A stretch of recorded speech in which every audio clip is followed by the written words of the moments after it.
So I'm writing my screenplay, and I came to a small realization. It's not so much about the dialogue, about what you're talking. It's not so much about the topic of what you're talking about. It's how the characters react to what you're talking about. Like real humans talk about anything, and they entertain conversations because it's how they react to what they're talking about. You can talk about just about anything. You can talk about taking a walk in the park, but the way that person takes a walk in the park is what creates the character development. That's what it is. That's what creates a good character.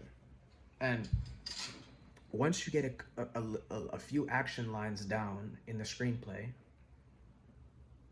and you get the basic gist of the character, for that specific scene, you should set up a couple of action lines in between the scene for absolutely necessary parts that you would think to convey that how this person is reacting to this thing. And once you get that down, all the other pieces of dialogue sort of fill in and marinate with your different action lines. And that will get the actor to start sort of getting in the flow. And for the lines that have no action lines, the dialogue lines that have no action lines, they will start using the imagination and it will start flowing. The character will start becoming alive, even when you're reading it. So dialogue is really just, it doesn't matter what the topic is. I can talk about throwing water bottles in trash cans, and depending, it's the most boring shit ever, right? But depending on the way you write it and the subtext behind, it could be humor, it could be sad, it could be anything. Depending on the way you write it, it could make for a good sword scene.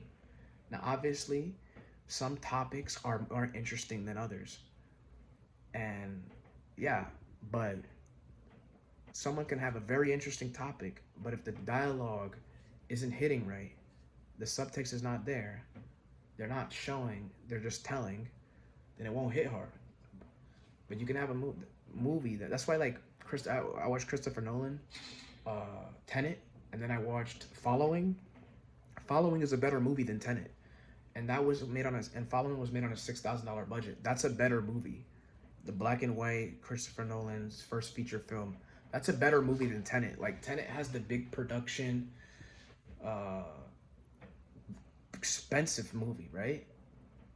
But Following is a better movie, literally, because I think it was written by it just the topic of Tenet is probably a better topic than